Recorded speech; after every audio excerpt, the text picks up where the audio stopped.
Good morning, subax wanaagsan mudanayaal marweyn waa abshir ku soo dhawaada mar kale channelkayga. Maanta waxaan ku jira kushiinkayga. Muuqaalka maanta waxaan rabaa inaan uga hadlo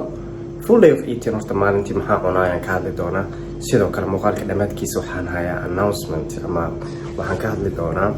sababta aan iskaga dhaafay protein powder. Yes, 3 bilood ugu dambeysay protein powder ma aanan isticmaaleynin. kuwaas u jeedin gasacyo hore oo la isticmaalo meesha ka dhamaaday waay kaliya supplementiga isticmaalay last 3 months waxa waay creatine and protein powders ka dhan iska joojiyay. Sidoo kale muuqaalkan waxaan uga hadli doonaa sababta u joojiyay maxay tahay. Waxaas dhan ayaan ka hadli doonaa. Stay tuned. Sidoo kale please ku dhuf horta like taas ku bilow. Muuqaalkan waxaan rabaa dad badan inuu gaaro. Marka like aad saarto wax ma ka dhibayso, channelkana way caawinaysaa. So si aad ii support garaysid, like ku dhuf marka hore kadibna ku raaxayso muuqaalka.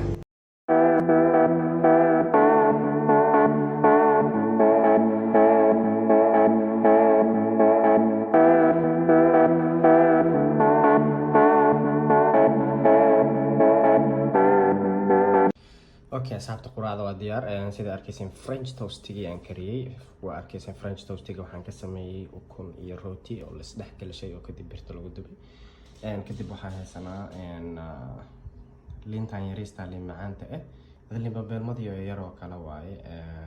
halkan mandaliina looga yaqaano Turkiga arana Soomaaliya liin oranjina ma aha adiga way ka duwan tahay. Marka liin babeelmadi yar waaye sababta liintan ugu baahanaa waxay tahay vitamins badan ka helaysaa. ku soo haray French toastigin waxa ku jiro carbohydrate-kii, protein-kii, macdanta oo kunta ku darnay iyo healthy fats. Sidoo kale waxa dusha uga darsaday sida arkaysan malab si uu dhadhan igu yaalo. Meeshan waxaan ku haystaa hal koob oo ice tea shaah qabow aad u jeclahay sababtoo ah maxaa la dhahay sida Coca-Cola iyo maahan oo calories badan ma lahan, ashitana ma lahan oo cayilku ma keenayo. Basically 0 calorie waaye aadna u fiican yahay. Marka quraacdeeda waa tana quraacdana cunaya asxaabta waa inoo saragti dambe. Okay asxaabay isku soo noqod wanaagsan. Waxaan filaa vlog inaad ku raaxaysanaysaan haddana waxaan u socdaa jibka. Maanta waxaan sameyn rabaa bush workout oo loo yaqaano ama garbaha, xabadka iyo muruqa dambe ee gacanta sameynaya. marka waa arki doonaa kale kaligay ahay haddii video qaar kaga soo qaban karo exercise qaas ahaan aan sameynayo waa arkaya waa ka soo qabanaya marka saasay noqonaysaa. kadib vlogana inoo soconayo vlog haddii aad ka helaysid please like ka iloobin videoga plus stay tuned. Sidoo kale sida hore idinkugu sheegay waxaan ka hadli rabaa sababta protein powder iskaga dhaafay. taasna waa idin sharaxaya maxay tahay sababta ka dambaysa in iska dhaafo, maxaa isticmaalaa hadda marka laga hadlo maxaa isticmaalaa hasbana ka hadlaya. Marka enjoy it.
Okay, asxaabta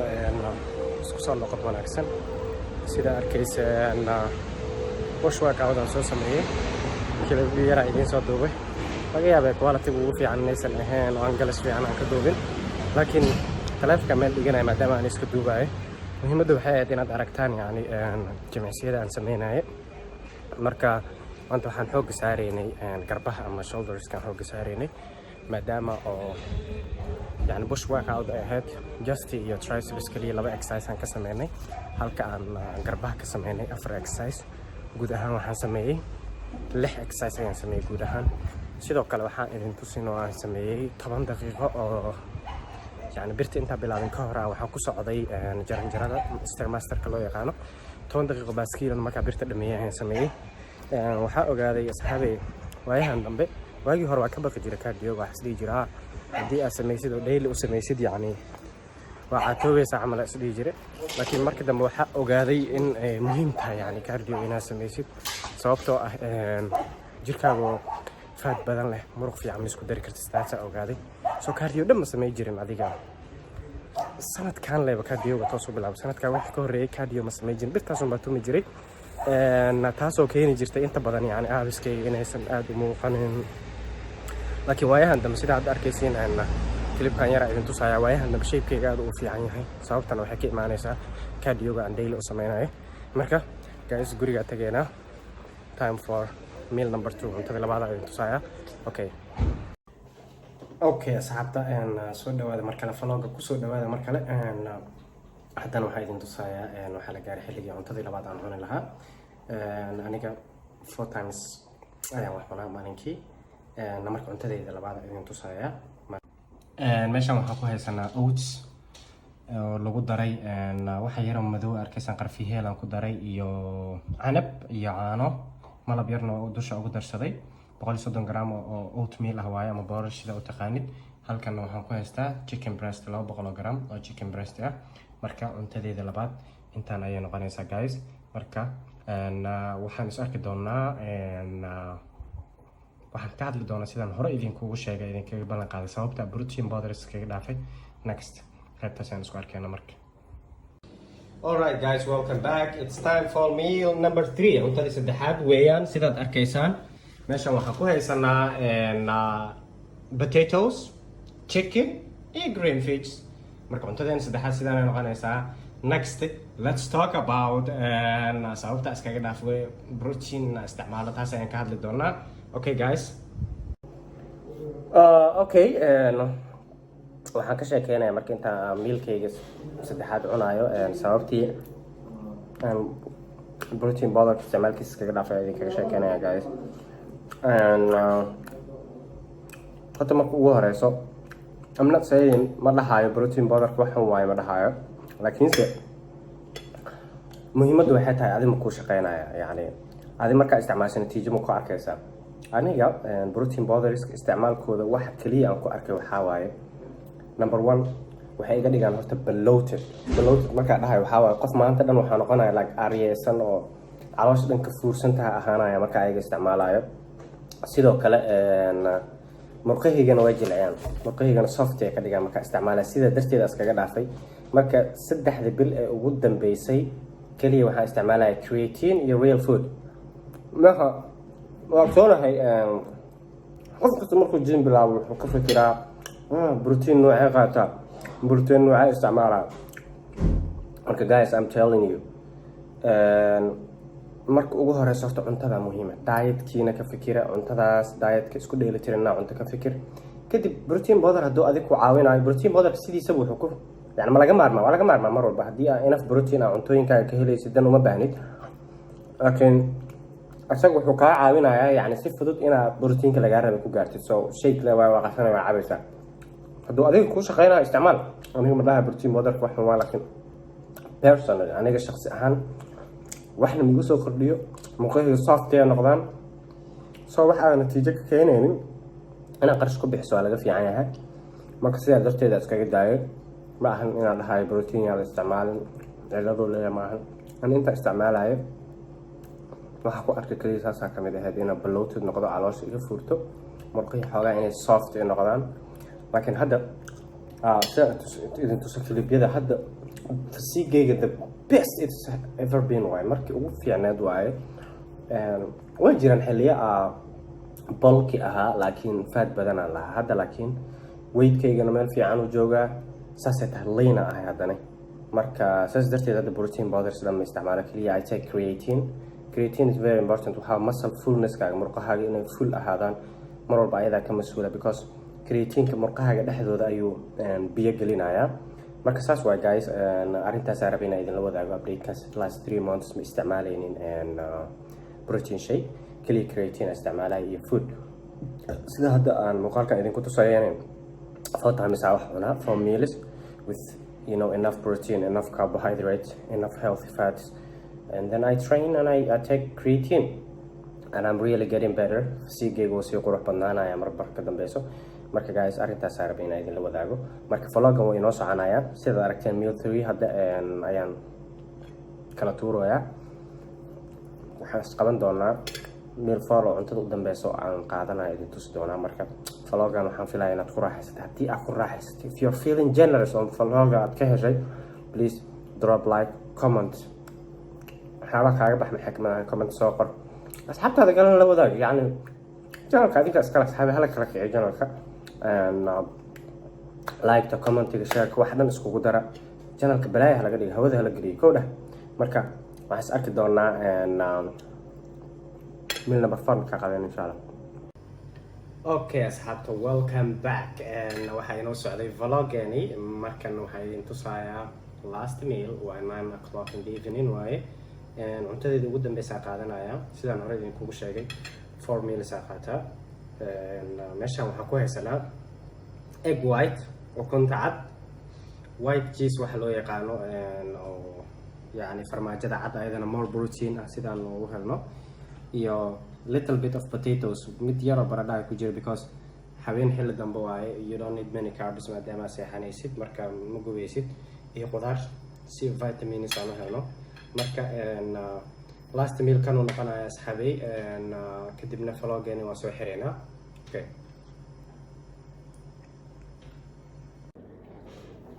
welcome back boys and girls waxaan soo xireynaa vloggeeni maanta full day of vlogging ay ahayd waa aragteen cuntooyinka cunay for clean meals nadiif ah and too much food uma baahnid kaliya waxaad u baahan tahay inaad you have to eat healthy cunto isku dheelitiran cunto u baahan tahay sidoo kale waa aragteen waxaan ka hadlay sababtii aan iskaga dhaafay protein powderka waxaan rajeynayaa in videoga ka hesheen haddii aad ka heshay please like ha ka iloobin waxaa kaloo jeclaan lahaydeen muuqaalada xiga inaad ku aragtaan qaybta commentiga igu soo qora until then waxaa inoo balana videogeeda xiga bye bye